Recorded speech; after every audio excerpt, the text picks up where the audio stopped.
Commander Tejo stared at the massive display screen in the Imperial Survey Station. The numbers did not make sense. For 3 days now, the sensors had been picking up strange energy, readings from the outer rim. He rubbed his tired eyes and looked at the data again. The signal was coming from a system that should not exist. According to the Imperial database, there was nothing in that sector except empty space and dying stars. The Empire had mapped every corner of the galaxy over thousands of years. Their records were perfect. They had to be. "Commander, the readings are getting stronger," said Lieutenant Soyoung from her station. Her voice carried a hint of worry that she tried to hide. "The energy signature is unlike anything in our database." Tejo walked over to her console. The display showed waves of energy pulsing in patterns that seemed almost alive. The frequency was strange, complex, and completely unknown to Imperial science. "Run another diagnostic on the sensors," he ordered. "This has to be a malfunction." Soyoung's fingers moved quickly across her controls. After several minutes, she shook her head. "All systems are working perfectly, Commander. The signal is real." Across the station, other officers were beginning to notice the anomaly. Whispers spread through the control room. In the mighty Galactic Empire, unknown signals were not supposed to exist. Every civilization in the galaxy was catalogued, studied, and controlled. The Empire's reach extended across 50,000 star systems. They knew everything. Admiral Hiano's voice crackled through the communication system. "Commander Tejo, report to my office immediately." Tejo made his way through the corridors of the station.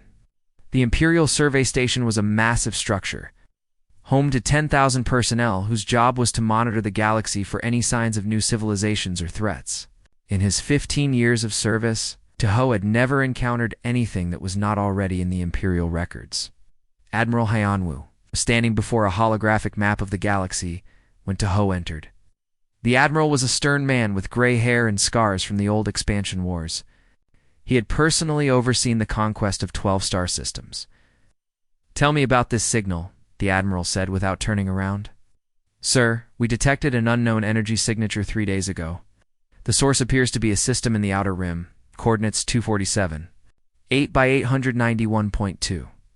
According to our records, that sector contains only dead space." The Admiral finally turned to face him. His eyes were hard and calculating. "How is this possible?" "We believe it may be a sensor malfunction, sir. Lieutenant Soyoung is running full diagnostics." "I want a full investigation. Send a reconnaissance fleet to that sector immediately." Tejo hesitated. "Sir, if this is just a sensor error, we would be wasting resources on an empty system." Admiral Hyanwu stepped closer. "Commander, in the history of the Empire, our sensors have never detected a signal from a system that does not exist in our records. Either our database is wrong, which is impossible, or we have found something new. Both possibilities require immediate investigation." 2 hours later, Captain Yunji received her orders aboard the Imperial flagship Dominion's Edge. She was a decorated officer with 20 years of experience in first contact situations.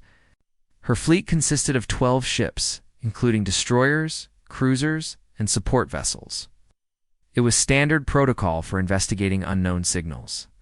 "Captain, incoming transmission from Survey Command," reported her communications officer. Admiral Hyanwu's image appeared on the main screen. "Captain Yunji, you are to proceed to the coordinates and investigate the source of the unknown signal. Standard reconnaissance protocols apply. However, be prepared for anything." "This situation is unprecedented." Captain Yunji nodded. "Understood, Admiral." "What do we know about the signal?" "Very little. The energy patterns are unlike anything in our database. The signal appears to be artificial, suggesting an intelligent source. But no known civilization exists in that sector." After the transmission ended, Captain Yunji turned to her crew. "Prepare for hyperspace jump. We leave in 1 hour." The fleet made the jump to hyperspace, traveling faster than light toward the mysterious coordinates. The journey would take 2 days. During this time, the crew studied every piece of available data about the signal. Chief Science Officer Min Ho spent hours analyzing the energy patterns. "Captain, these readings are fascinating. The signal shows signs of advanced technology, but also primitive elements. It's as if someone is using very old methods to produce very new results. Could it be a lost Imperial colony? Asked Captain Yunji. Impossible. Yeah. The Empire keeps perfect records of all colonies. Besides, the technology signatures are completely foreign to our systems. When the fleet dropped out of hyperspace, they found themselves in a system with a single yellow star. Long-range sensors immediately detected something that made the crew gasp in surprise. "Captain, we have an inhabited planet," reported the sensor operator. "Third planet from the star? It's showing signs of intelligent life." Captain Yunji stared at the display.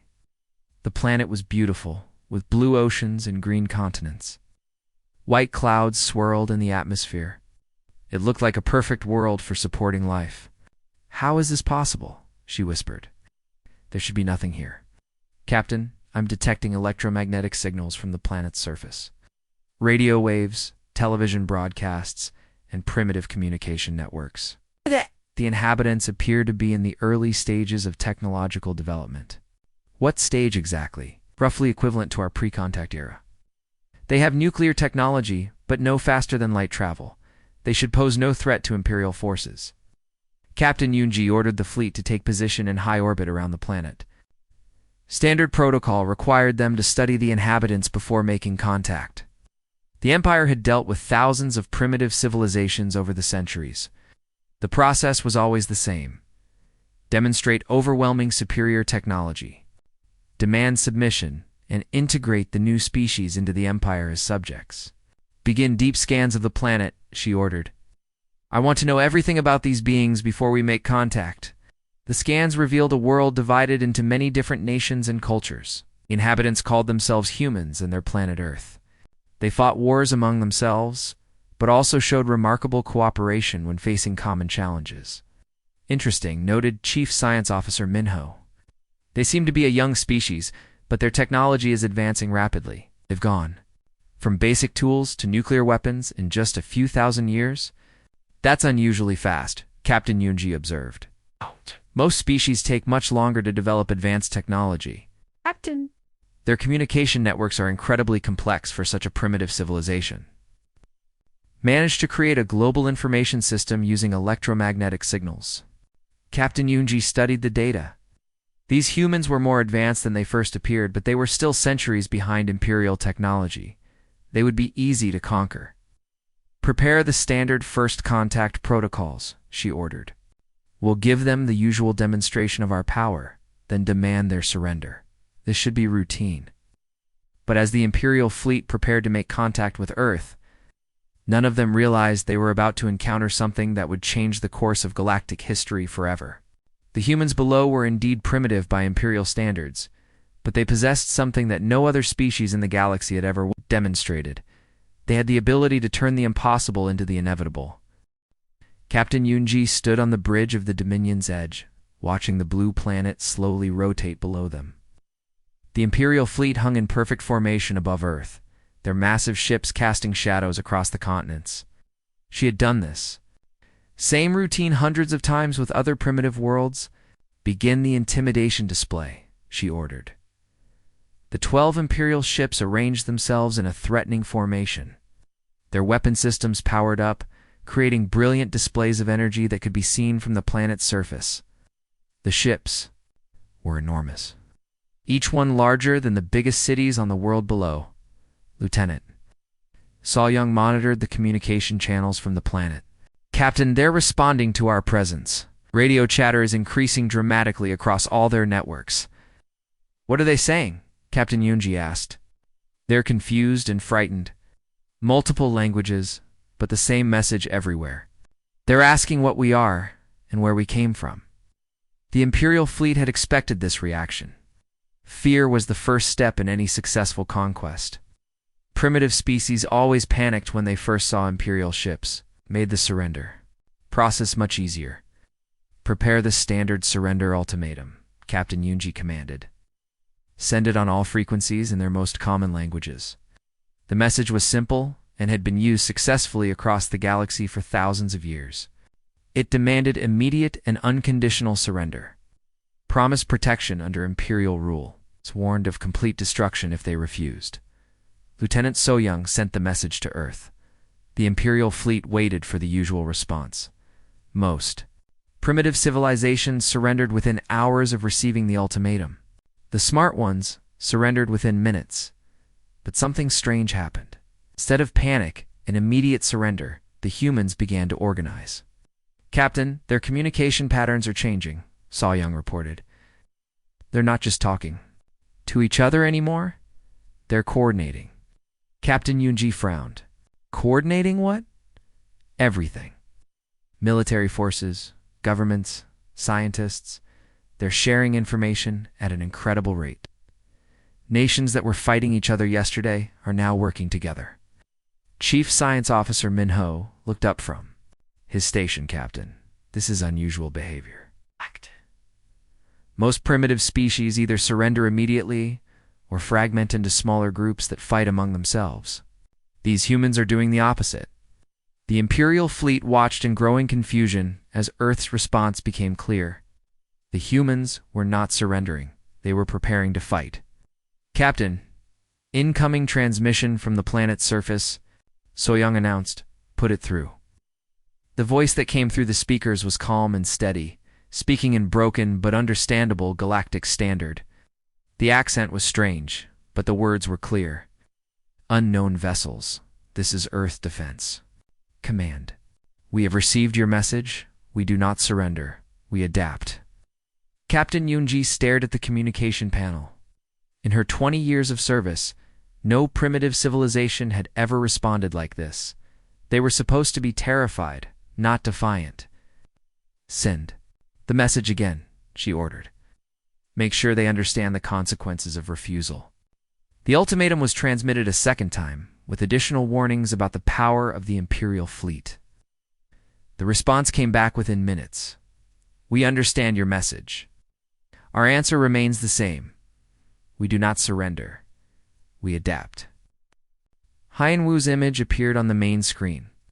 "Captain, what is the status of the surrender?" "Sir, they're refusing to surrender. They claim they will adapt instead." The Admiral's face showed surprise. "Adapt to what?" "Unknown, sir. They won't clarify."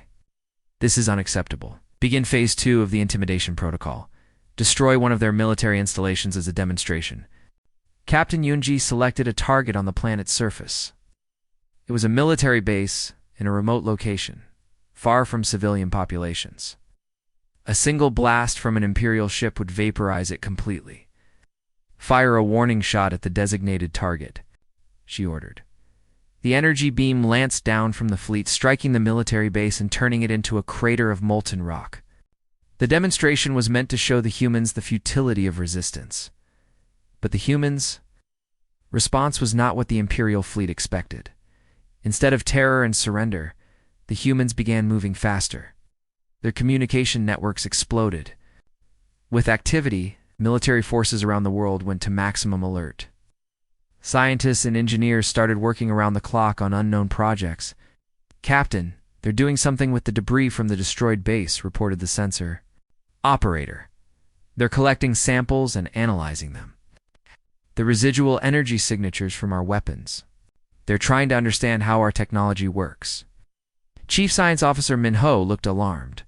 "Captain, that's impossible. Primitive species don't have the knowledge to analyze Imperial technology." "Apparently these humans do, Captain," Yunji replied grimly. Over the next few hours, Imperial fleet watched in growing amazement as the humans demonstrated capabilities that should have been impossible. They were reverse engineering Imperial technology at a speed that defied all known scientific principles. "Captain, they're modifying their primitive missiles," Young reported. "They're incorporating elements based on our energy signatures." "Impossible. They just saw our technology for the first time a few hours ago, sir. They're not just copying our technology, they're improving it." Captain Yunji felt a chill run down her spine. This was not supposed to happen. Primitive species were supposed to be centuries away from understanding Imperial science. The humans had somehow learned to adapt Imperial shield frequencies to their own primitive weapons. Their crude missiles were now capable of penetrating advanced defensive systems that had protected the Empire for millennia. "Captain, incoming transmission from Earth Defense Command," Young announced. "Put it through." The same calm voice spoke again. Imperial fleet, we have studied your demonstration. We understand your technology now. We offer you one chance to leave peacefully. If you attack us again, we will defend ourselves. Captain Yunji could hardly believe what she was hearing. A primitive species was threatening an Imperial fleet. This is impossible, she muttered. Captain, I'm detecting launch signatures from the planet's surface, reported the weapons officer. Multiple missiles heading our way. Impossible. There. Weapons can't reach us at this altitude. Sir, these missiles are different. They're using modified Imperial technology. The missiles streaked upward from Earth's surface. They were crewed by Imperial standards, but they carried warheads that had been modified with captured Imperial technology. When they struck the fleet's shields, something unprecedented happened. The shields failed. All ships, evasive maneuvers. Captain Yunji shouted, "How did they penetrate our defenses?" Chief Science Officer Minho was frantically checking his instruments. Captain, they've somehow reversed the polarity of our shield harmonics. They turned our own technology against us. It's the Imperial fleet, masters of the galaxy for thousands of years, found themselves under attack by a species they had discovered. Only days ago, the humans had taken Imperial technology, understood it, improved it, and weaponized it in a matter of hours. Captain, Earth Defense Command is transmitting again, Soyoung reported. Put it through. The voice was still calm, but now it carried a note of steel. Imperial fleet, you have seen what we can do. Told you we do not surrender. We told you we adapt. Now you understand what that means. Leave our system now, or we will show you what else we have learned. Captain Yunji stared at the planet below. The humans had just done something that should have been impossible. They had turned the hunters into the hunted. For the first time in her career, Captain Yunji felt fear. Captain Yunji watched her tactical display with growing disbelief. The primitive planet below was launching wave after wave of attacks against her fleet. What had started as a routine planetary conquest was turning into a nightmare. Damage. Report, she ordered sharply. 2 destroyers have lost main shields. The cruiser Morningstar has hull breaches on 3 decks. Sir, their weapons are getting stronger with each attack, reported her weapons officer. This was impossible. The humans had only seen Imperial technology for the first time 12 hours ago. Now they were not just fighting back, they were winning. Lieutenant. Soyoung looked up from her communications station. Captain, I'm intercepting their military communications. They have leaders coordinating the defense. 2 individuals named Duhayan and Unesio appear to be running their global strategy. Can they coordinate globally so quickly? Captain Yunji demanded. Their communication system is primitive. That's what's strange, sir. They're using their existing satellite network, but they've somehow improved its efficiency by 300%. They're sharing tactical data across their entire planet in real time. Chief Science Officer Minho was studying sensor readings from the planet's surface. Captain, you need to see this. They're not just improving their weapons, they're manufacturing new ones. The main screen showed images from Earth's surface. Massive factories that had been producing civilian goods were now churning out military equipment. But this was not ordinary military equipment. These weapons incorporated Imperial technology that the humans had somehow learned to duplicate and enhance. How long did it take them to retool their factories? Captain Yunji asked. 4 hours, sir. They completely converted their manufacturing base in 4 hours. That's impossible. It should take months, maybe years. Sir, these humans don't seem to believe in impossible. The tactical alarm sounded again. More missiles were rising from Earth's surface, but these were different from the earlier attacks. The sensor readings showed weapon signatures that didn't match anything in the Imperial database. Captain, incoming missiles show unknown energy patterns, the weapons officer reported. They're not using our technology anymore. They've created something entirely new. The missiles struck the Imperial fleet with devastating effect. Ships that had survived 1,000 battles across the galaxy were taking critical damage from weapons. Designed by a species that had learned about space warfare less than a day ago. All ships return fire, Captain Yunji commanded. target their launch sites. The Imperial fleet unleashed its full firepower on the planet below. Energy beams and plasma charges rained down on Earth's surface. Military installations, factories, and launch sites were destroyed in brilliant explosions, but something strange happened. Instead of stopping the human attacks, the Imperial bombardment seemed to make them stronger. "Captain, they're adapting to our weapon frequencies in real time," Minho reported with growing alarm. "Every shot we fire gives them more data to work with." Lieutenant Soyoung was monitoring human communications. "Sir, the human leaders Duhayan and Unicio are coordinating something called Operation Rising Phoenix. They're using our attacks to map our weapon systems. They're using our own attacks to learn how to defeat us." "Yes, sir. There's something else. They've captured one of our scout ships." Captain Yunji felt her blood turn cold. "Which ship?" "The scout vessel Swift Arrow. It was conducting close-range scans when human fighters surrounded it. The pilot tried to escape, but his engines failed." "Failed how?" "Sir, the humans somehow disrupted his power systems using electromagnetic pulses. Their primitive fighters forced down an Imperial scout ship.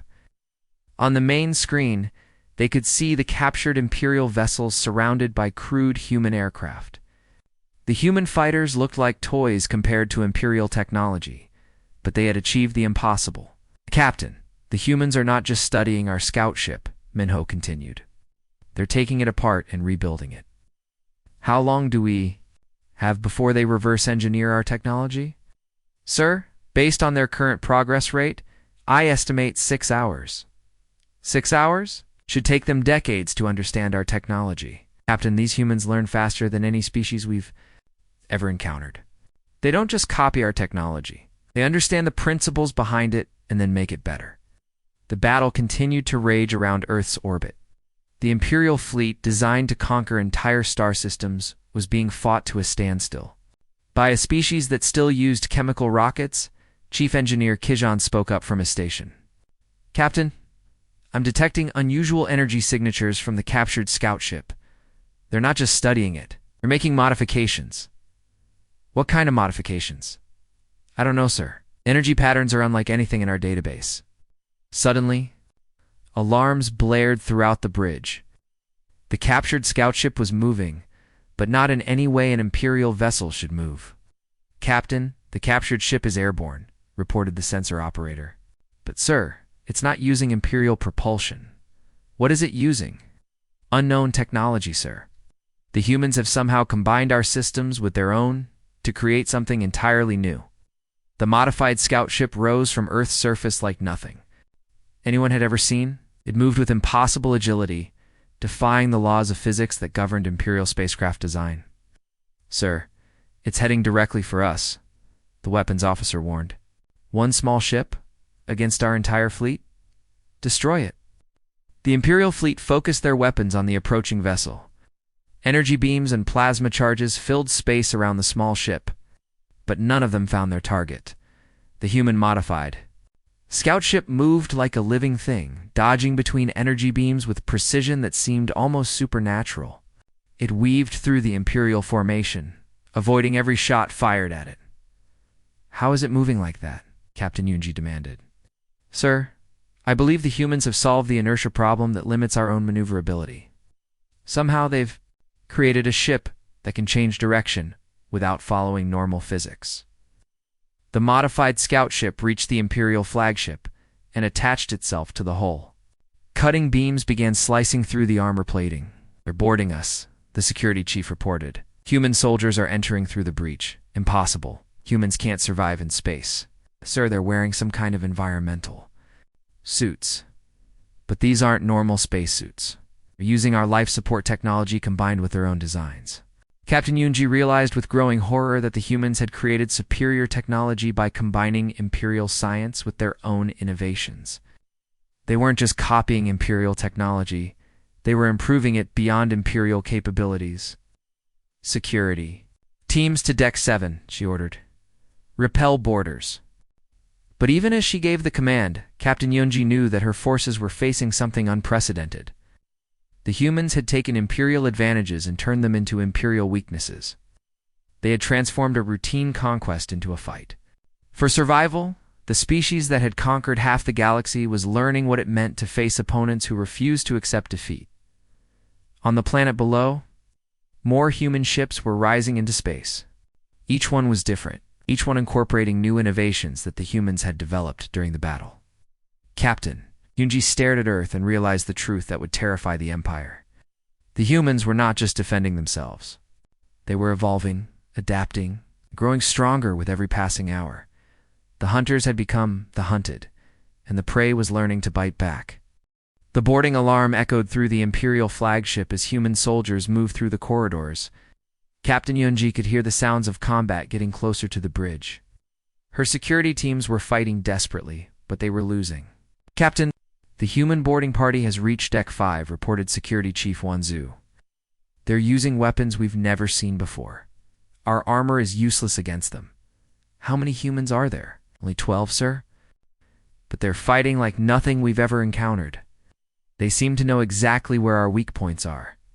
Lieutenant Soyoung was monitoring human communications from the boarding party. Captain, they're being led by 2 soldiers named Kite and Sujin. They're coordinating their attack with surgical precision. Captain Yunji watched the security feeds in disbelief.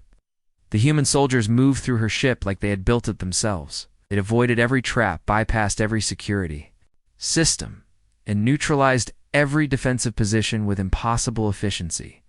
How do they know our ship's layout? She demanded. Chief Science Officer Minho looked up from his analysis station.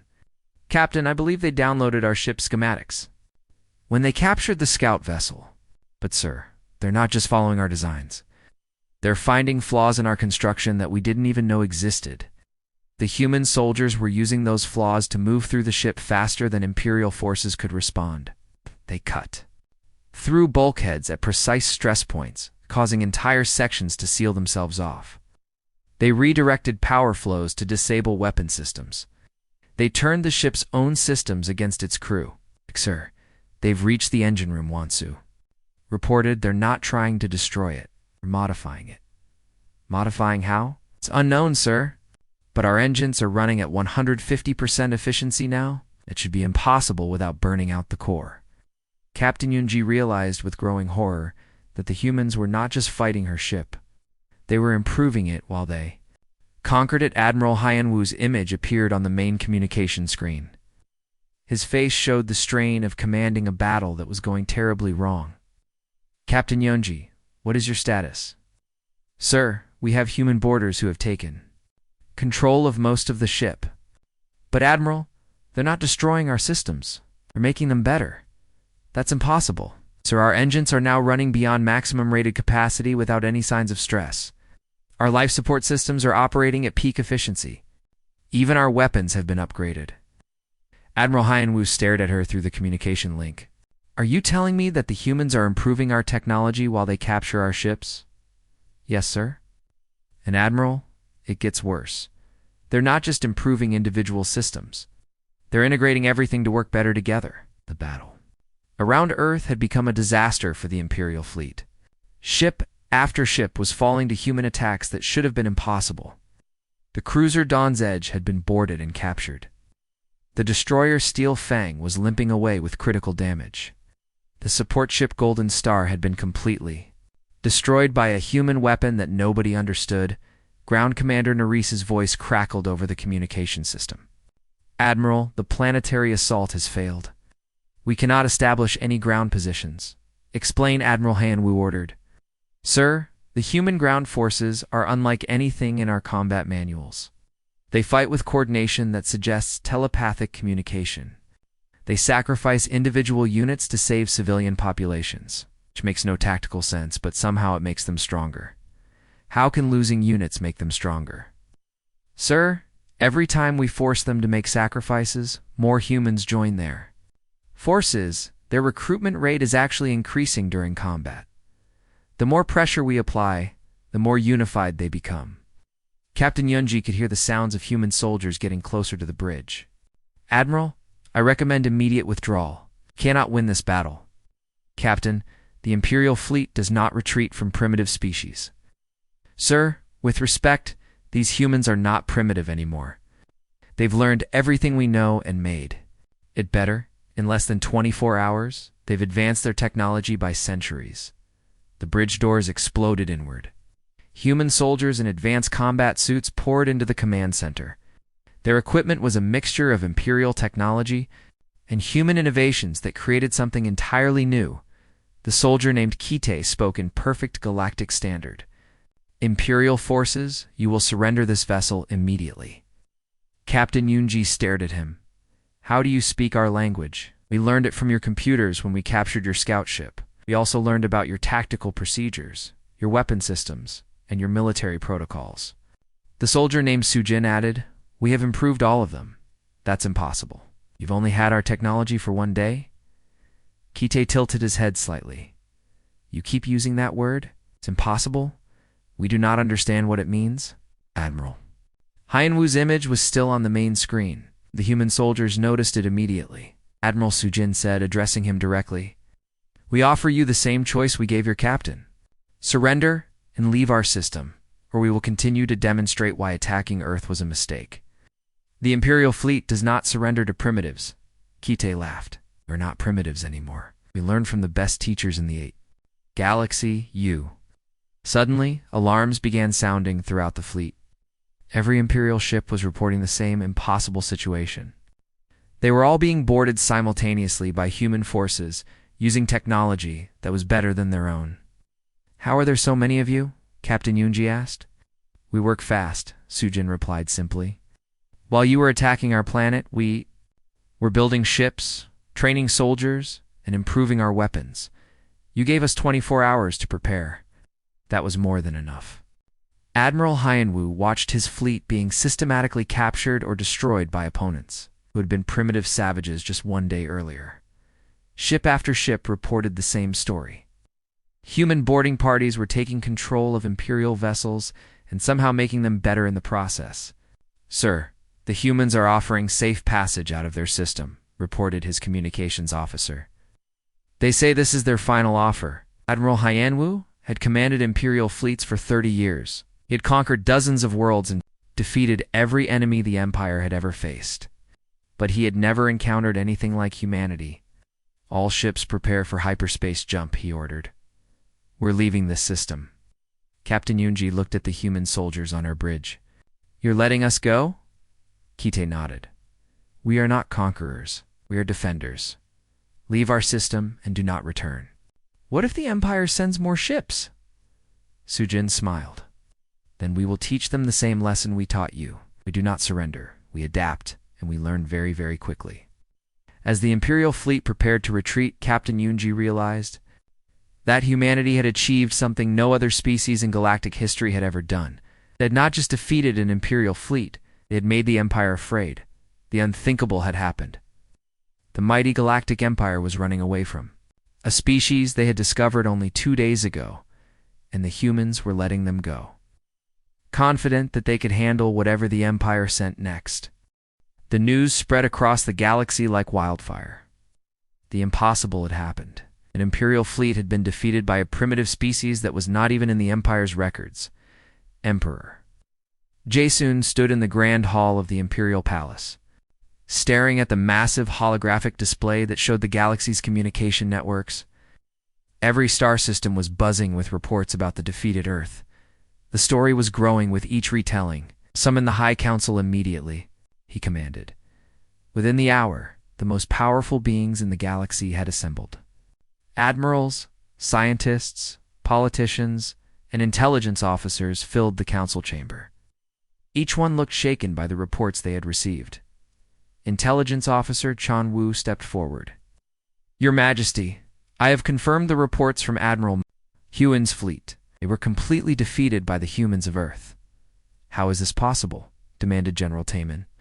We have conquered thousands of worlds. No primitive species has ever resisted us successfully. These humans are not like other species, Chan Wu replied. They possess abilities we have never encountered before. They can reverse engineer and improve our technology within hours of first contact. Emperor Jaesun studied the tactical reports. Tell me exactly what happened?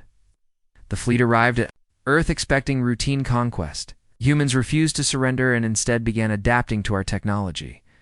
Within 24 hours, they had created weapons superior to our own. Dr. Erin, the Empire's leading xenobiologist, raised her hand. Your Majesty, we have analyzed all available data about these humans. They appear to possess an evolutionary trait we have never seen before. Explain. They thrive under pressure. Most species become weaker when faced with superior force. Humans become stronger. They use adversity as a catalyst for rapid development. Dr. Dongman, her research partner, added his findings. Your Majesty, the humans demonstrated technological advancement rates that exceed any known species by factors of hundreds. Don't just learn from their enemies, they surpass them. The council chamber fell silent as the implications sank in. The Empire had built its power on the principle that resistance was futile. Superior technology and overwhelming force had conquered half the galaxy. But humanity had proven that principle wrong. What is the current status of Earth? Emperor Jae-sung asked. Admiral Hyan Wu's image appeared on the communication screen. He looked tired and defeated. Your Majesty, the humans have continued to develop their technology. Our long-range sensors show that they are building ships at an incredible rate. What kind of ships? Ships that use hybrid technology. They have combined our systems with their own innovations to create vessels that are superior to our best designs. Your Majesty, they are not just defending their planet anymore. They are preparing to leave it. Emperor Jae-sung felt a chill run through his body. Are you saying they are planning to expand beyond their world? Yes, Your Majesty. And based on their development rate, they will have faster-than-light travel within weeks, not centuries. The Emperor turned to his military advisors. How many ships would we need to defeat them? Fleet Commander Sung Ho stepped forward reluctantly. Your Majesty, based on Admiral Han Wu's reports, I estimate we would need to send our entire Imperial Navy. Even then, victory would not be guaranteed. Our entire Navy against one planet? Your Majesty, they are no longer just one planet. Our scouts report that they have already established bases on their moon and are building facilities on nearby planets. They are expanding faster than we thought possible. Intelligence Officer Chan Wu presented additional troubling information. Your Majesty, there is something else. The news of humanity's victory is spreading to our subject worlds. What do you mean? Subjugated species across the galaxy are learning that the Empire can be defeated? They are beginning to ask questions. Some are even showing signs of unrest. Emperor. Jae-sung had ruled the galaxy for 20 years. His empire controlled 50,000 star systems and billions of sentient beings. The idea that one unknown species could threaten everything he had built was almost impossible to accept. Do our intelligence networks report about human capabilities? Chan Wu consulted his datapad. Your Majesty, the humans have developed something they call adaptive warfare. They can analyze any technology, understand its principles, and create improved versions in a matter of hours. How do they do this so quickly? Dr. Iron answered, Your Majesty, we believe it is related to their unique evolutionary development. Humans evolved on a planet with extreme environmental challenges. They learn to adapt or die. This trait has been enhanced to an incredible degree. They also display unprecedented cooperation during crisis situations, Dr. Dongman added. Instead of fragmenting under pressure like most species, they unite and become stronger. Emperor Jae-sung walked to the great window that looked out over the imperial capital. Millions of beings from hundreds of species lived in the city below. All of them believed the Empire was invincible. Your Majesty, we have another problem, Chan Wu said quietly. What now? The humans sent a message. It was broadcast to every imperial facility in their sector. What did they say? They offered protection to any species that wants to break free from imperial rule. They called it the Earth Alliance for Galactic Freedom. The council chamber erupted in concerned voices. The idea of the Empire's subjects joining together against imperial rule was the Emperor's worst nightmare. How many species have responded to this message? Emperor Jae-sung asked. 17 so far, Your Majesty, and the number is growing. General Taemin slammed his fist on the council table. We should send the entire Imperial fleet to destroy Earth before this goes any further. And if we lose? Emperor Jae-sung asked quietly. The question hung in the air like a death sentence. For the first time in galactic history, the Empire was contemplating the possibility of total defeat. Dr. Aaron spoke up. Your Majesty, based on human development rates, any attack on Earth would only make them stronger. They use conflict as a learning opportunity. Then what do you suggest? Your Majesty, we may need to consider negotiation. The word negotiation had not been spoken in the Imperial Palace for 1,000 years. The Empire did not negotiate. It conquered. Emperor Jae-sung turned back to the holographic display showing the galaxy. Somewhere in that vast collection of stars was a small blue planet that had changed everything. A world full of beings who refused to accept that anything was impossible. Continue monitoring the situation, he ordered, and prepare contingency plans. As the council dispersed, Emperor Jae-sung remained alone in the Great Hall. For the first time in his reign, he felt something the Empire had not experienced in millennia: fear on Earth. The humans continued their impossible work. They built ships that defied Imperial science. They welcomed refugees from across the galaxy. They prepared for a future where freedom was possible for all species, and they waited, knowing that the Empire would eventually have to make a choice: accept a galaxy where they were no longer the supreme power, or face opponents who had learned that the word impossible was just another challenge to overcome. The age of Imperial dominance was ending. Yes. The age of human possibility was just beginning.